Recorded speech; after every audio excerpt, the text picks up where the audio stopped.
Hello and welcome back to Live Office Hours. Here in my office, I'm here, you're there, we are doing this live. And there's a lot to talk about. I just want to bring your attention. There is a little subscribe button up here. I don't know what it does, but I'm told if you do that, then you can subscribe. Whatever that means. And also tell your friends, share this, let them know that we are live right now. And even your enemies, people you don't like very much, tell them we're live right now, because you see, this is a way of kind of... All right, the top stories this week. Bernie onward.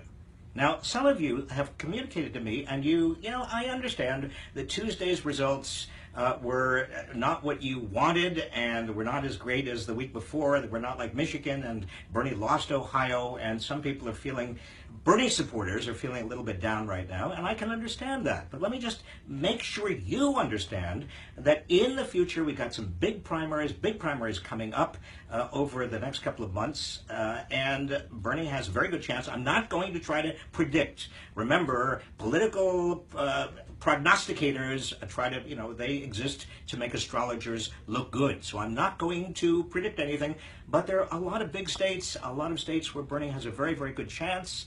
The second thing I want to bring your attention to is that in 29, 85% of you voted for Bernie Sanders. If you were a voter in Ohio between 30 and 44 years old in the Democratic primary, 60% of you voted for Bernie Sanders. I mean, this is the future of the Democratic Party, folks. If there is going to be a Democratic Party, it is these issues that Bernie has been bringing to the forefront in terms of taking back our democracy, reclaiming our economy from the moneyed interests.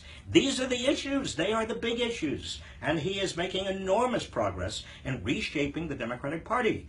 So don't despair. I mean, you ought to feel great about what's happening, and he is doing it, and we are doing it, and you are doing it without any big money. It's on the basis of the average contribution is $27. This is unheard of. So feel proud. You are part of a very important movement, and it's going to go all the way to the convention, and that's just the beginning for this movement. So let me just say something about this guy, Donald Trump. Remember, that's his original family name, and we're using it because it fits somehow better. Donald Trump, he scored big wins on Tuesday, and the Republicans, I'm getting a perverse pleasure out of watching the Republicans go a little bit nuts, because the likelihood of a contested convention, and a contested convention simply means that there's no Republican who has enough delegates, pledged delegates, to actually get them automatically over the threshold. That likelihood keeps on increasing, and Donald Trump is very upset about the possibility that if there is a contested convention, then the Republicans and the Republican establishment and other Republicans may yank the nomination away from him. And he even said recently that if that happens, there will be riots. I mean, talk about incentivizing violence. Trump, Dumkopf. But look, the thing is that there is going to be probably a brokered convention. But John Kasich, I don't want you to think what I'm about to say means that I am endorsing John Kasich. But I do think that John Kasich, of all the Republicans, is the only one with half a brain. That's not exactly an endorsement, all right? Saying that a Republican has half a brain is not an endorsement. But John Kasich and I worked together when he was head of the Budget Committee in Congress. I was a lowly Secretary of Labor. I thought he was reasonable. He's a good man. So get behind him if you have to be a Republican. Let me talk for a minute about the Supreme Court. Merrick Garland. I am always suspicious of people who have two last names. It could be Garland Merrick. But this guy, I know people who know him. He's the chief judge right now of the District of Columbia Court of Appeals. People like him a lot. Now, he's very, very moderate. He is very moderate. And there are Republicans, senior Republicans in the Senate, like Orrin Hatch, who love Merrick Garland. In fact, Orrin Hatch said just last week, praising Merrick Garland. This is before Orrin Hatch knew that Merrick Garland was going to be nominated. He said, the president has told me several times he's going to name a moderate, but I don't believe him. He could easily name Merrick Garland, who is a fine man, but the president probably won't do that because this appointment is about the election. So he'll name somebody that the liberals want. Now that's Orrin Hatch. This week, right after the announcement that Merrick Garland was in fact the nominee, Orrin Hatch said, no, he's not supporting Merrick Garland. Orrin, I can call you Orrin because I know you. We've worked together. Let me just say something. When Republicans pull that business, all right? You like somebody, you admire somebody, you voted for him before, he's come up. I mean, he got through a Republican Senate before. He couldn't have become the chief judge of the D.C. Circuit. And Orrin Hatch, you have said repeatedly that you admire him. I just quoted last week, you said that the president would never, ever nominate somebody like that, and because the president wants to play politics. You are now playing politics. You have a responsibility. Orrin Hatch, you've been head of the Judiciary Committee 3 times, as far as I can tell. You are respected in the Senate. If you were going to go to Mitch McConnell and say, you know, we've got to give this guy at least a hearing. We've got to give him a fair hearing. I've gone publicly, Orrin Hatch, have gone publicly and said that he is worthy and he's a good guy and he's the kind of person that ought to be on the Supreme Court. In fact, you have said, I have another quote, Orrin. You said there is, quote, no question, unquote, Merrick Garland could be confirmed for the Supreme Court. You said that in 2010. So, Orrin Hatch, I want you, as a leader, respected leader of the Republican Senate, to take some action here. And the rest of you, you take action too. This is the switchboard of the Senate. Call your senators. Tell them they have a responsibility. The Constitution says the president shall nominate and the Senate shall respond, shall confirm or not confirm. This is all up to the Senate. You can't have a Senate that simply says in the last 4 years of a president's term, the last year of a president's term, you can't have a vote. You know, the president, the Republicans want to use Joe Biden. Joe Biden said something in 1992 at the end of George W. Bush's term. He said, no, we can't possibly, after the first George Bush's term, he said, no, we can't possibly, we shouldn't have a vote on a nominee in an election year. Yes, that was the opinion of one senator, Joe Biden, and he was acting hypothetically. He was talking about a hypothetical candidate. There was not a real candidate there.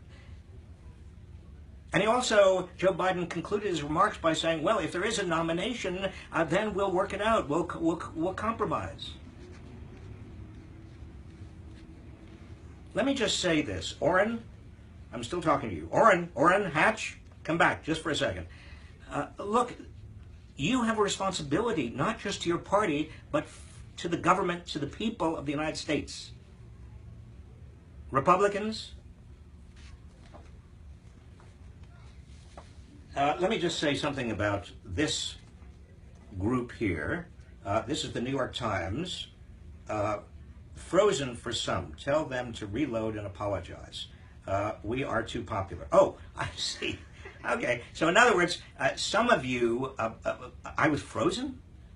How can I be frozen? How can I be frozen? I get frozen? All right. Some of you, I was frozen for a minute, and you need to reload, and you need to apologize. Or I need to apologize. I need to apologize because I'm frozen on your machines? I'm confused. Anyway, I just want to get back to New York. The New York Times, several days ago, I wrote on Facebook that the New York Times had published an article about Bernie Sanders. It was about the only positive article I've ever read in the New York Times about Bernie Sanders. It talked about his legislative record, that Bernie Sanders has showed extraordinary tenacity in adding small amendments, making small changes in big bills. A lot of Republicans don't even see it, but they are for working people and for poor people, and he's done it for years and years, and he has been very successful. But 3 hours later, the New York Times changed the article. And all of the praise and the quotes that praised him and a lot of the language that praised Bernie Sanders disappeared from the article. Now, this article appears on Tuesday morning. Now that's granted, it's a very important date, but the article that was replaced was still about Bernie Sanders and his legislative record, but it was critical. It had new paragraphs that were far more negative. And who did that? Why did they change? And I called on the public editor of the New York Times. You know, there is a public editor, Margaret Sullivan, and she's supposed to be kind of the watchdog over the New York Times. And I said, why did this happen? Explain it to the public. And here's what she wrote today. She said this publicly in the New York Times. She finds that, quote, changes to this story were so substantive that a reader who saw the piece when it first went up might come away with a very different sense of Mr. Sanders' legislative accomplishments than the one who saw it hours later. And that therefore readers were owed some kind of heads up and even an explanation, unquote. Also, she said, the context added to this article, looked a lot like plain old opinion to this reader and quite a few others. New York Times, I am not accusing you directly of playing favorites, but you are part of the New York Democratic establishment. In fact, you are the epicenter of the New York Democratic establishment. And this election, if you hadn't realized until now, is about anti-establishment versus establishment. So you've got to make every effort you can to be fair, if you can. Speaking of which, a positive story. I have a positive story. The happiness index was just published. It's the fourth happiness index. For 4 years now, Gallup does a poll, and it's basically international. In every country, there's a random sample, and people are asked on a scale of 1 to 10. If there's a ladder, and you are on the ladder, if you were thinking about the 10 being the happiest, the best life you could possibly be leading, and 1 would be the worst life you could possibly be leading, where are you on that ladder? And then all of those scores are averaged, and you get a happiness index for the country. And this year, the winner of the happiness index, let's hear a little... Woo! Drum roll? You know, I hope you are more interested than the people here I'm working with. Okay, the happiness index winner this year is Denmark. Well, okay, there's not a lot of excitement, but because Denmark, Sweden, Norway, you know, all of those democratic socialist Bernie Sanders kind of countries, I'm being facetious. They do win. People are happier.